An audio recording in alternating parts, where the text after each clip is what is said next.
This is Marc Kramer, Senior Lecturer of Entrepreneurship at VinUniversity and the host of Asian Founders and Funders.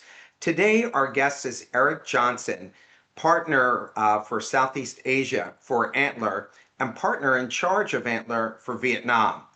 Erik, welcome. Thank you so much, Mark. Excited to be here.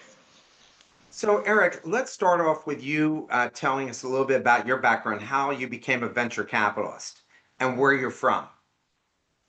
Okay.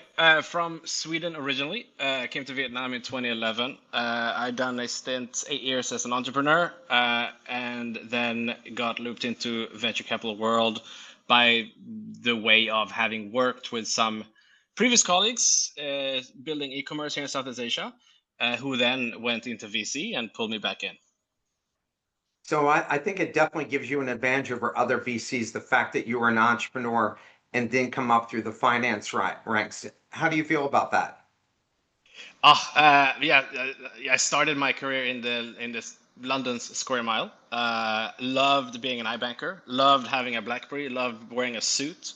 Uh, as silly as it sounds now, actually, Mark, but I loved it. Mm. I loved every minute of it. But having that finance background, I think, is great. But I think what is even more important is having an entrepreneurial background if you want to be a VC, because you have to wear many hats. Finance is just one of them. But as a startup founder, you need to wear marketing hat, sales hat. You need to wear an operations hat, finance, legal, whatever. And as a VC, you need to help with all those hats. So having been a founder myself 3 times, I think that is even more useful than the finance background for being a VC. What were the companies you founded? And tell us just a little bit about each of them. Sure. All three of them were essentially e-commerce businesses here in Southeast Asia. One of them won a pan Southeast Asian play called Zalora. So we started that in 2012. That was with Magnus, who is the founder and CEO of Antler. Another one was a Vietnam play B2C called Aderoy. And a third one was a play on on a Chinese flash sales model. In China, the model was called VIP.com, and here in Vietnam, we launched was called Top Mode. So each of them were kind of mostly B2C e-commerce plays. The last one was more flash sales. What did you learn from being an entrepreneur that helps you as a VC? The only out of those three companies, there were some successes and some failures. Out of the failures, the only thing I really regret, I don't regret failing, honestly. I don't regret starting and trying. The only thing I regret is not getting to the hard no quicker. Could I have Mm. gotten there sooner, spending less money and less time? That's it. So that's kind of colors the way I work with entrepreneurs here at the Antler. How can we get to a quick, hard validation, either yes or no, very, very quickly without burning too much money, without burning too much time? I agree with you totally, because many entrepreneurs are afraid to hear the word no. And if people keep stringing them along, it's like their baby's still alive, but on a respirator. And unfortunately, better off to find out that the baby's not going to survive than just keeping alive on a machine, right? Absolutely, absolutely. And that also goes to managing a runway. Instead of just having a drip feeding and saving money, but never getting to an eventual no anyways, you might as well go in hard, really give it a good try, put some effort into it, and see if it's gonna float or not. And you'll find that out very quick, right? And then also, the quicker you get to a no, the quicker you can pivot and still potentially rescue whatever potential leads to product market fit you have. Yeah, I know an entrepreneur in Philadelphia that she spent 10 years before she became successful, and she pivoted 3 times with her technology, and the third time turned out to be very successful for her. But I had to admire the fact that she stuck with it for 10 years, that she Yeah. so believed in the technology. And many people, I think an entrepreneur like you who invested would understand that constant pivot, but somebody who came up maybe from the finance background would say, let's cut our losses and just move on. Yeah, 100%. There are certain investors, like there's a play in Japan called Levanest. and they want to back the PhDs, the deep researchers. So they don't care if it takes 10 years to go to market and you have to supplement with the grants and non-equity type of funding. For us, as a more traditional pre-seed VC, we want to get to that result very, very quickly, right? So we want to really turbo boost and see if we can essentially either get to a hard yes, this works, we have pro market fit, and let's move on, let's put more capital in, or pivot to something else, right? So it's more and for that, I mean, you have to be very straightforward with the entrepreneurs, the founders you invest in, right? And instead of giving giving them false positives, like yes, keep going, and kind of soft buzzwords and motivation, you have to be very, very upfront and straightforward with them. And having been an investment banker and sitting on the trading floor, that's kind of common language, in the investment world. So being tough and straightforward and very, very brutal in feedback when it comes to hard validation is not a hard thing for us. Tell us about Antler. How long has Antler been around, and what do you invest in? What industries that you invest in? Antler as a global brand has been around since 2018. We set up headquarters in Singapore. In Vietnam, we've been on the ground since 2021. So I was the one who put the flag in the ground here in Vietnam. We are a generalist pre-seed VC, so we can invest in essentially anything. There are a few themes we like more than others, and that's different from Vietnam vis-a-vis Indonesia, vis-a-vis Malaysia, and Singapore. Those are the four kind of locations we have in Southeast Asia. We like anything. I mean, we've been through some cycles and some flavors of the month type of place.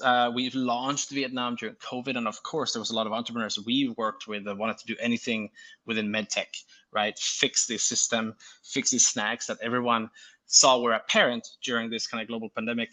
Now, I mean, it's even silly to call a company an AI company. I think we call them more AI first, AI native vis-a-vis AI powered, right? So that's obviously a big theme that we see at the moment. But we do essentially everything. We have done manufacturing, we have done robotics, we've done a bunch of different things. So we're very, very generalist. What is key for us is we invest pre-product market fit, pre-revenue, so almost at idea stage. And for us, the ethos there is essentially invest in the right founders. So a lot of the DD we do are the founders, get the right people on the bus before you decide where the bus goes. So we do a lot of kind of founder market fit type of DD. So, what's the profile of the type of founder that you like to invest in? And I'm sure that profile has changed over time since you've become an investor yourself. And what's the average investment that you guys make from the beginning and all the way through at different levels? Good question. When we set up camp in Vietnam, the most of the data we had looking at in terms of average profiles of founders was out of Singapore, and at that time, average work experience from the average founder in Singapore was about 12 years, and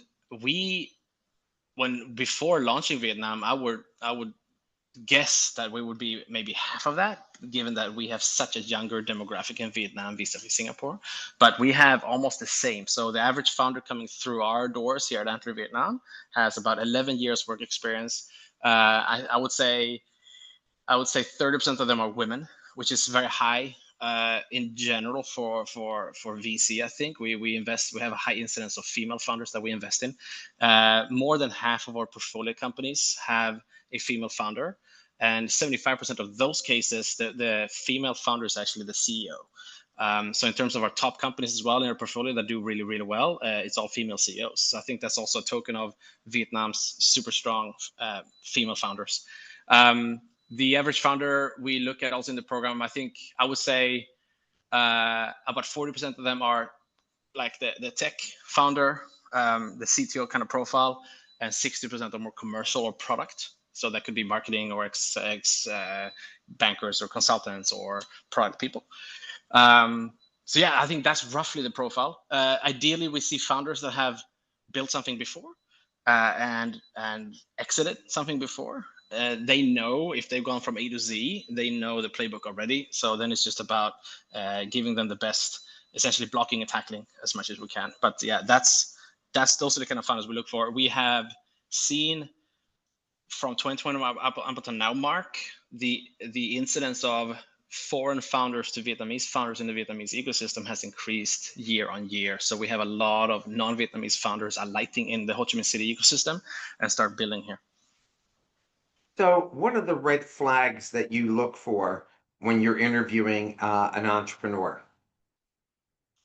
I think for Vietnam specifically, on my wish list, founders need to be able to think super big and build global from day one. So when we started Antler Vietnam, we had a Vietnamese girl as a manager working in our Stockholm office actually, and she called me when we were getting ready to launch Vietnam and she said, "I'm Erik, I'm so happy we're launching in my home country, Vietnam. Anything I can do to help, let me know." And I asked her a little bit how she, as a Vietnamese, founded working with Nordic founders out of Stockholm. Stockholm that has a very high kind of unicorn per capita ratio. Now also with Lovable being the latest unicorn, also part of our Antler portfolio. And the thing she said really resonated with me because she said, "Erik, in Stockholm, every founder that I work with know that the Swedish market of a population of 10 million is way too small to do anything meaningful for. So every founder here has a global mindset from day one. They want to build something global from day one. And in Vietnam, the 100 million population here can sometimes be a false positive, Marc. So founders think that, okay, we launch in Vietnam and that's going to be that can be big enough, that can be a unicorn status. That's not always the case. So if there's one thing on my wish list is more that founders are willing to dream big enough and build something, a global business out of Vietnam, not just for Vietnam. And when you do your initial funding, how much funding do you provide? And every entrepreneur asks us, everybody assumes that the VC is going to take the majority interest in the company. How does that work with Antler?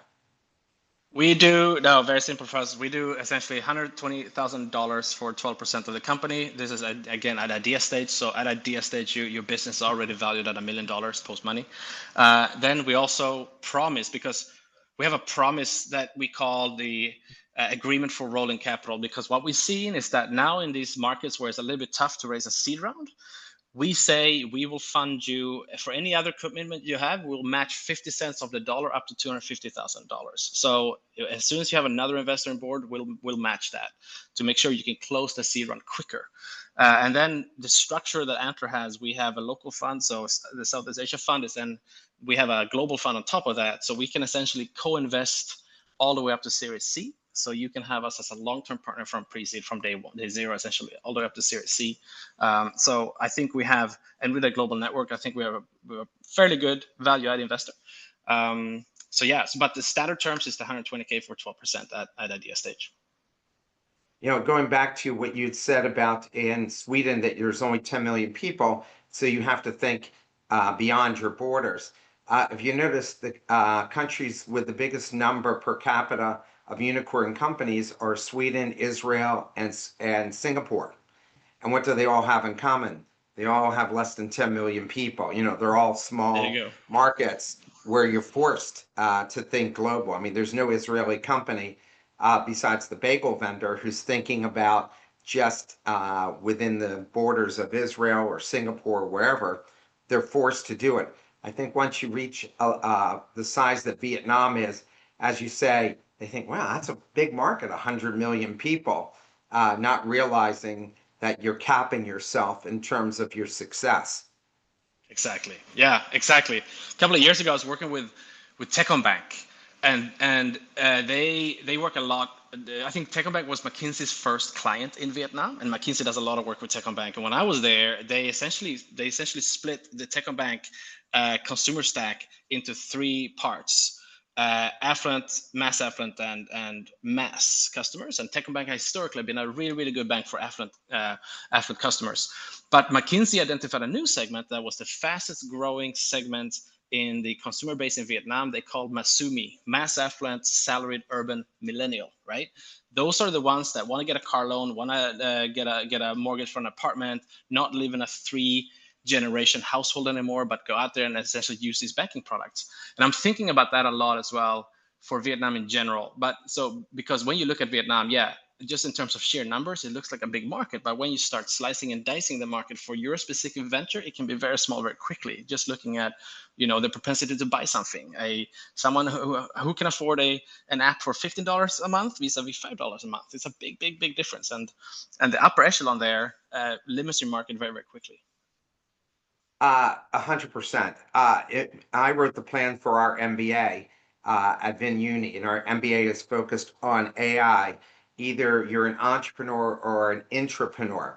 And when I did the plan, realizing how much it cost, I realized there were only 600 prospects in all of Hanoi that could could afford our MBA.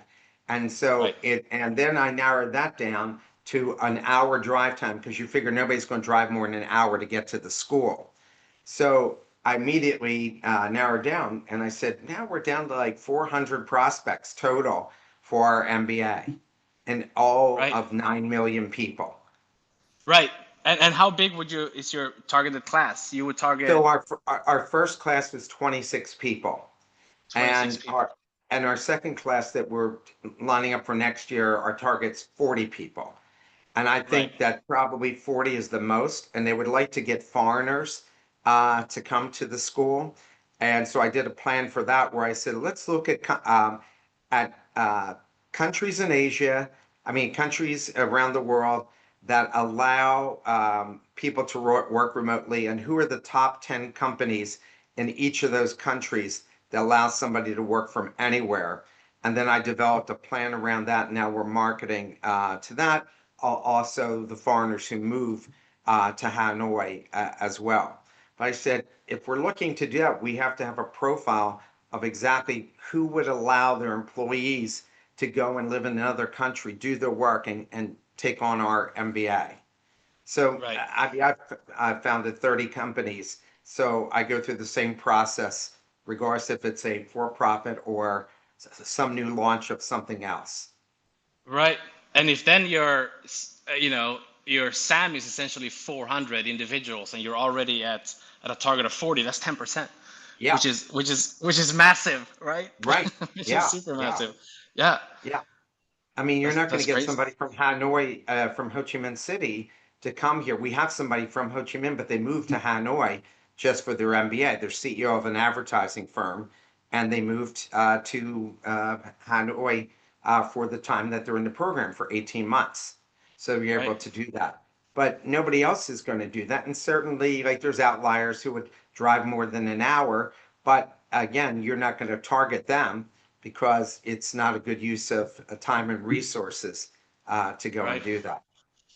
Absolutely. So, what's your take on AI in terms of opportunity? And I hear people saying, "Oh, this is another bubble like the internet." But of course, when it does burst, it will grow again, like the internet has done or e-commerce has done. So, what's your take on what's the hot opportunities in AI right now, and where do you see all this going? Very good question. I think AI is a way more fundamental technology than Web3 or any other kind of thematic uh, uh, things we've seen over the last couple of years. For me, we look a lot at so AI. As a pre-seed investor, investing at essentially idea stage means that AI has now enabled me. So I'll give you a quick example, Mark.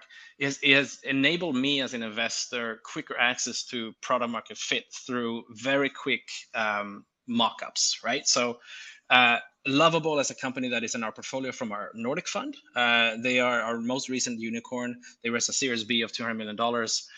They essentially allow you to whip up a product in about 30 minutes to test with a real customer if whatever you're trying to sell has legs. So they are now giving every Antler founder a masterclass. Their head of product is giving every Antler founder a masterclass in how to use Lovable essentially to go from PowerPoint to essentially a product that is working that you can essentially start pushing out to potential customers. So that helps me as a pre-seed founder, pre-seed investor a lot because I can start pushing harder now on instead of I think, they now have all the tools they need to build a product and essentially say, let me show you, Erik, here are customers I've signed up for our waiting list or for whatever, right? That we have clickable products that we can turn out very, very quickly. So that has helped me a lot. On another hand, we see a lot, any theme, we see a lot of hype around AI, of course. So we distinguish more between AI powered and AI native. If a company is building something that is AI native, that means before this technology was available and or cheap enough, this company would not exist. If AI is part of it as enabling something to faster or quicker or cheaper, whatever, then it's AI powered. So and AI removed from that equation, the company will still exist. It just may take them longer to do something. So I think we focus a lot more on the product, the founder market fit there, in terms of, if you're AI native, you need to have an AI expert on the co-founding team. If you're AI powered, it's more about utilizing the existing tools in the market and do something that enables your existing company to go faster or better or whatever. So those are the kind of distinctions we do. Also, what we've done at Antler is that realizing now AI native companies are running very, very quickly. So we have actually a separate track for AI native company called AI Disrupt, which is a 4-week program we have launched as an additional product from Antler that we are starting now on 21st of October in Singapore. So anyone building an AI native company can get 400K of funding up front, and essentially a product from Antler, where we say these companies are now building way quicker than any company we've seen in the past. They might need a little bit more upfront funding than normal residencies. So that's why we created a Disrupt program that we run out of Singapore. Got it. Well, what do you attribute to the fact that in Vietnam, one of the big four accounting firms said 62% of the CEOs are women? And I teach entrepreneurship here at VinUniversity. And when I first started teaching here, I even said to the dean at that time, I can't believe how forward-thinking, aggressive, and mature the women are in my class, that they were going to make tremendous entrepreneurs. And he said to me, yeah, I don't need you to work with the women. I need you to work with the guys, because the women are very successful. I mean, at Vin Group, all the CEOs are women. And the CEO of VinUniversity is a woman. And many, I was at an event for National NSU, National University of Singapore. I used to work for them for 7 years. And at this event, there were 100 entrepreneurs, and I would say at least 80% of them were women. What do you attribute that to in Vietnam? And no women entrepreneur I've met here feels that there's any glass ceiling. There's no reason they can't raise as much money as they need, any of those things. Now, I met a woman at a marketing conference here that started with her mother and sister.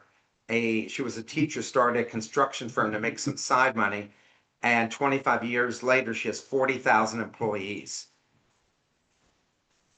Yeah, that's super impressive.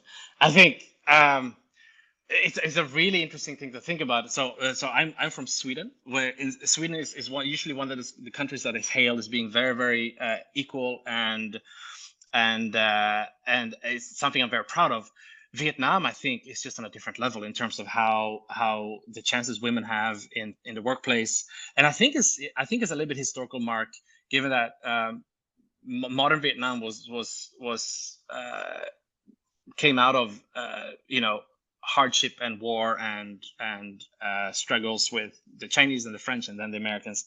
And if you think about during wartime in Vietnam, men were out fighting and women had to take care of everything else, right? And if you have seen your grandmother take care of a full household and the business and everything around, making sure the whole family keeps afloat while the husband is out in war, you have that sense of responsibility and ownership since birth, right? And I think that has now trickled down to how men and women are viewing their positions in modern Vietnam, that the women here are amazingly strong, and yeah, make really good entrepreneurs. So I think that's my layman's kind of guess on why that has happened, and it's obviously super cool. And if you look at statistics as well, how many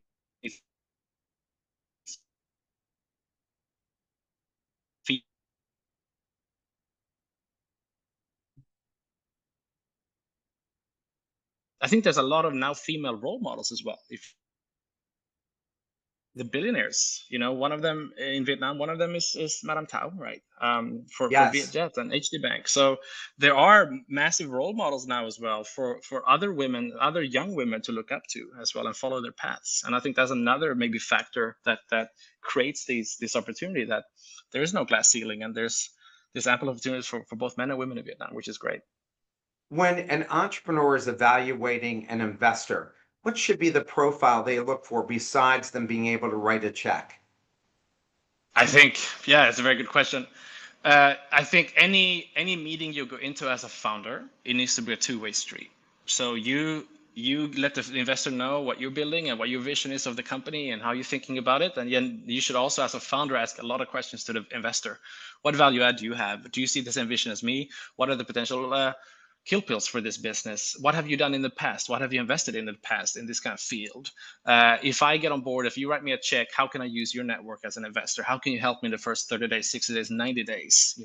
Pam, pam, pam. There's a lot of things you should ask to your investors as well. So, and sometimes it could be just not a good fit in terms of just personalities or whatever else, between from the founder to the investor or investor to the founder. But I think founders should not be afraid of asking a lot of questions to the investor. Really, I think it should be a two-way relationship. Both sides should add value to each other. Once you are in that relationship and the investor has invested, you are both aligned in terms of or it should be aligned in terms of where the company should go and in the best interest. But look, really, also, for example, when I was on Shark Tank, some of the other sharks were big businessmen and women here in Vietnam. I'm not. I'm an international profile, and for example, we had a company pitching to us at the tank. I remember, and they were doing essentially they raised money for a manufacturing facility for Vietnamese spices, right? And I put my hand up very quickly and said, I'm probably not the right investor for you guys. Someone with the Vietnamese palate that knows Vietnamese spices and know how to go to market in Vietnam for Vietnamese spices is probably a way better investor than a tech investor that can help you go regional and global. So for that reason, I'm out. And I think that's fair as well. The founder should feel that they have the right investor on board for that type of business. And so from the time they meet you until the time you invest, what's that process look like? Is it a week, a month, 3 months? How's that work? It's a little bit flexible. So we have two ways to investing, really. So if you are a solo founder and you're thinking about building something, we want to talk to you. And you might want to meet other founders that have complementary skills to build a specific thing. Then you apply to one of our residencies and you spend 6 weeks with us and meeting other founders and essentially ideating and presenting, and we give you master classes in how to find product market fit, or how to present, or what's a safe note, or how to build a product with Lovable, for example. So that's one way, and that's a minimum 6-week requirement. And then, but if you're an existing team and you already have noodled on an idea, or maybe even start building, and you even have a couple of co-founders, then we can essentially invest on a rolling basis. That means we can work with you for just a couple of weeks. We see how you are, but again, we want to work with you closely as a founder, because before you have revenue, it's the only thing we can really evaluate is essentially the founding team and you as an entrepreneur, right? So we want to do that. And that can happen anytime. So we do that on a rolling basis throughout the year. Usually our residencies are launched in the summer, but throughout the year, for any team that is already building something, they can apply to a rolling program, and they can reach out to us, and we can assess them very quickly, and then start working with them and essentially fund them within a couple of weeks. Okay, so if they meet you and they have an idea, it could be as quick as a couple of weeks.